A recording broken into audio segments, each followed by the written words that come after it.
Number of images formed by a pair of plane mirrors. अगर दो plane mirror हैं, किसी एंगल पर इंक्लाइंड है और उनके बीच में रखा है कोई ऑब्जेक्ट, तो उसकी कितनी टोटल इमेजेस फॉर्म होंगी। तो उसके लिए हमें समझना होगा एक चीज को। तो चलिए इस डायग्राम की हेल्प से उसको समझते हैं। पहले ऑब्जेक्ट की लोकेशन का पता होना जरूरी है। जैसे अगर एंगल बाइसेक्टर पर ऑब्जेक्ट यहां रखा हुआ है, इस केस में इसको बोला जाएगा object is placed symmetrically. On the other hand, अगर हम यहां देखें, ये ऑब्जेक्ट अगर एक मिरर के ज्यादा पास है, इस तरफ या उस तरफ, मतलब वो एंगल बाइसेक्टर पर नहीं है, तो उसको बोला जाएगा ऑब्जेक्ट इज प्लेस्ड एसिमेट्रिकली। तो ऐसे ही केस में नंबर ऑफ इमेजेस, दोनों केसेस में नंबर ऑफ इमेजेस अलग अलग होंगी। तो कितनी होंगी, तो चलिए बात करते हैं नंबर ऑफ स्टेप्स के अकॉर्डिंग। जैसे पहला स्टेप होगा आपका, सबसे पहले आप फाइंड करने वाले हैं 360 बाय थीटा की वैल्यू। थीटा इसमें एंगल बिटवीन द मिरर्स है, इसको आप मान लेते हैं अभी एक्स।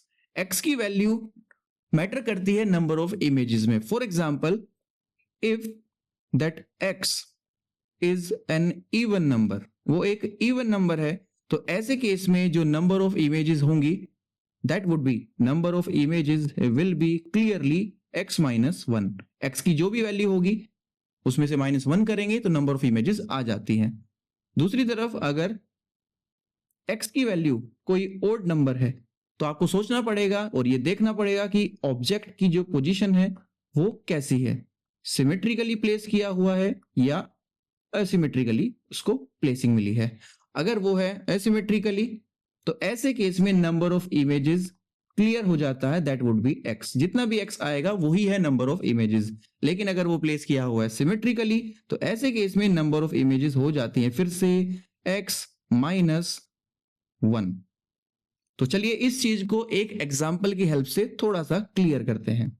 मैंने अभी एक एग्जाम्पल लिया कि एग्जाम्पल नंबर 1, इसको ऊपर शिफ्ट कर लेते हैं। Example number 1 is that there are two plane mirrors inclined at an angle of 60 degree. और मैंने बोला कि ऑब्जेक्ट यहां पर प्लेस है, सिमेट्रिकली प्लेस किया हुआ है यहां पर, तो इसकी कितनी नंबर ऑफ इमेजेस फॉर्म होने वाली हैं। तो सबसे पहले मैं फाइंड करूंगा 360 by theta, that would B 360 divided by 60, तो ये आ जाता है 6। 6 एक इवन नंबर है, तो ऐसे केस में नंबर ऑफ इमेजेस जो हमने देखा था वो होगा n equals to x minus one, that would be 6 minus वन। Number of images are 5।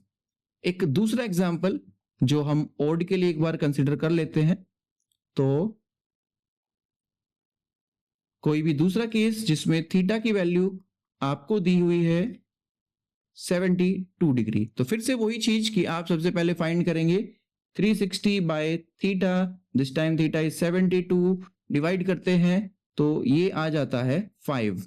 तो 5 इस बार एक ऑड नंबर है, तो ऐसे केस में आपको ऑब्जेक्ट की पोजीशन दी होगी कि ऑब्जेक्ट कहां पर प्लेस है। सोचिए अगर इसी क्वेश्चन में ऑड आता है, अगर ये x की वैल्यू और उसने बोला हुआ है ऑब्जेक्ट इज प्लेस्ड सिमेट्रिकली, तो ऐसे केस में नंबर ऑफ इमेजेस होंगी 5 minus one, that is 4।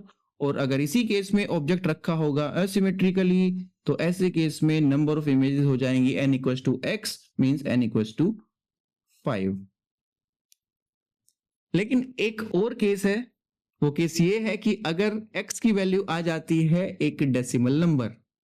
For example, मैं यहां पर इसको एग्जाम्पल नंबर 3 में कंसिडर करूंगा। If 360 by theta that is considered as x is a decimal number, decimal value आ जाती है, तो आप कैसे डिसाइड करेंगे ओड और इवन का जो चक्कर है उसको कैसे क्लियर करेंगे। तो ऐसे केस में आपको कुछ नहीं करना है, इसमें बस एक छोटी सी चीज आपको ध्यान रखनी है कि अगर x की वैल्यू आती है से फॉर एग्जांपल 4.3 या फिर 4.7, तो ऐसे केस में क्लियरली नंबर ऑफ इमेजेस हो जाती है, ये इंटीजर नंबर आप यहां से पिक कर लेंगे।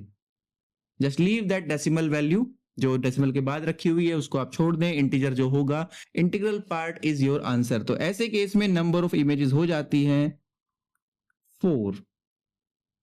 आई hope it is clear to you. Thank you.